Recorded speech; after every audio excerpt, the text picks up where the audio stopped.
Okay dear student, second part में हम बात करते हैं कि ये जो हमारे मैंने आपको लास्ट पार्ट में बताया था कि decrease in foreign exchange reserve या increase in foreign exchange reserve आप मत डालना इसमें थर्ड आइटम।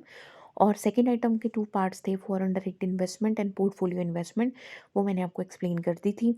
तो वो आप इस तरह से पेपर में देखो, डायरेक्टली आपको क्वेश्चन आ सकता है कि कंपोनेंट्स बताइए करंट अकाउंट के या कैपिटल अकाउंट के, तो आप प्लीज़ ऐसा अकाउंट बनाना वहाँ पर और फिर बाद में उसकी लिटिल बिट ऑफ एक्सप्लेनेशन वहाँ पे मेंशन करके आना। बिसाइड्स दिस आपको क्वेश्चन ऐसे आ सकता है कि कुछ आइटम्स दे दी जाएंगी।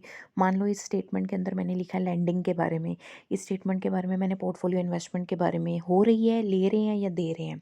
तो यहाँ पर हमने वो चीज़ें डेबिट साइड में रिकॉर्ड होगी या क्रेडिट साइड में रिकॉर्ड होगी, ये ऐसे क्वेश्चंस आपको पूछे जाएंगे। इसीलिए मैंने आपको बोला था स्टार्टिंग में कि आप वो इनफ्लो एंड आउटफ्लो वाला रूल याद रखना, ताकि आपको लेने देने का जो स्टेटमेंट्स है उसमें दिक्कत ना आए।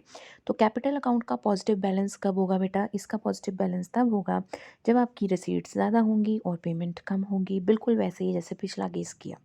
और इससे अगर अच्छा है पोजीशन, तो इससे पता लगेगा आपके देश में कि रिसीविंग ज़्यादा हुई है एंड इन्वेस्टमेंट्स आपकी कम हुई है, या फिर दैट मीन्स कि आपकी net position of the country has improved. Fine. अच्छा, दूसरी बात, कैपिटल अकाउंट के बारे में छोटी सी लाइन यहाँ लिखी थी कि capital account records capital transfer such as loan and investment between one country and rest of the world. अगर आपको मीनिंग की फॉर्म में आ जाए, which causes the change in asset and liability status of the residents of the country और the government. ये इतनी सी statement मैंने आपको मेंशन करके बता दी। उसके बाद दूसरी बात जो मैं आपको बताना चाहती हूँ कि इसके अंदर ये जो पॉइंट है, ये बॉक्स जो मैंने यहाँ पे बताया है, उसमें मैंने ये बताया है कि अगर तो बैलेंस ऑफ पेमेंट अकाउंट का पॉजिटिव बैलेंस है, तो इसका मतलब कि ऑफिशियल रिज़र्व अकाउंट को यूज़ करना है या नहीं करना। तो बड़े ध्यान से सुनना, ये ऑफिशियल रिज़र्व अकाउंट या एरर एंड ओमिशन अकाउंट होता क्या है। देखो, मैंने आपको बोला आपका यहाँ पे करंट अकाउंट बना, यहाँ पे कैपिटल अकाउंट बना। जब आप उसको बैलेंस करते हो बेटा, रिसीट्स और पेमेंट्स को, मान लो हमें घाटा हो रहा है, हमारे देश को घाटा हो रहा है, इस टाइम पे आपने बैलेंस चेक किया क्रेडिट साइड और डेबिट साइड का, आपके देश को लॉस हो रहा है, तो क्या होगा? क्या वो बैलेंस ऑफ अकाउंट को कभी आप बैलेंस नहीं करोगे? बैलेंस करेंगे बेटा। तो उसको बैलेंस करने की मतलब ये है कि इसमें जो पैसे की कमी है वो डाल दो, तो पूरी हो जाएगी। तो हमारे देश का एक ऑफिशियल रिज़र्व अकाउंट होता है, ये आरबीआई के पास होता है। आरबीआई के पास बहुत सारा खजाना होता है, फॉरेन एक्सचेंज मतलब उसके पास भरा पड़ा है।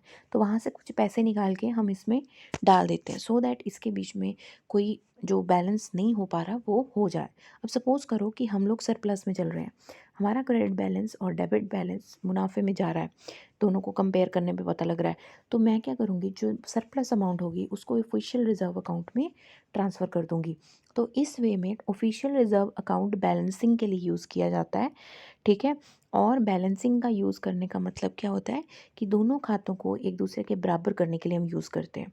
दूसरी बात, जब आप इस अकाउंट को बनाते हो बेटा, तो आप यहाँ पे नोट करना, जैसे आपने ये अकाउंट बनाया करंट अकाउंट, कैपिटल अकाउंट, ठीक है, ये ट्रांजैक्शन लिखी और नीचे अगर बैलेंस नहीं हो रहा, तो आपने ऑफिशियल रिज़र्व अकाउंट से पैसे को या तो यहाँ पे ऐड कर दिया या यहाँ से निकाल दिया बाहर और उसमें ऐड कर दिया।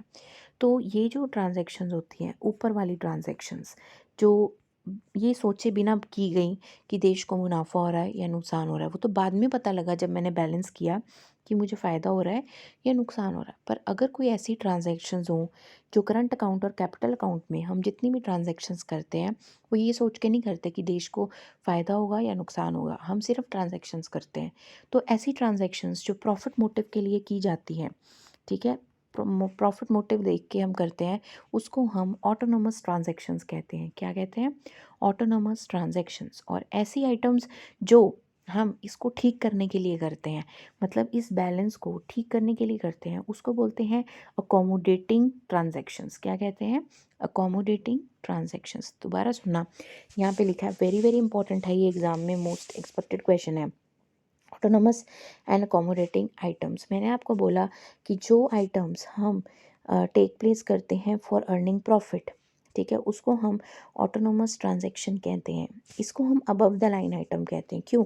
जब ये बैलेंस हो रहा था ना, तो ऊपर करंट अकाउंट और कैपिटल अकाउंट डल रहा था, तो ये एक लाइन थी जिसके बाद हमने बैलेंस किया इसका और क्रेडिट साइड और डेबिट साइड का।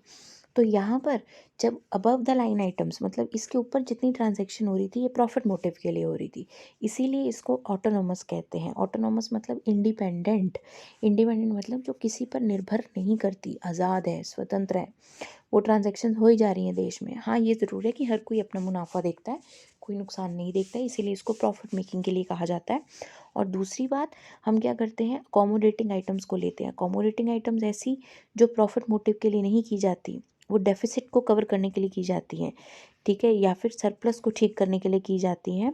और ऐसे आइटम्स को हम बिलो द लाइन आइटम्स भी कहते हैं, क्योंकि ये बाद में की जाती हैं, ठीक है। बैलेंस ऑफ पेमेंट को ठीक करने के लिए हम अकोमोडेटिंग आइटम्स को यूज़ करते हैं।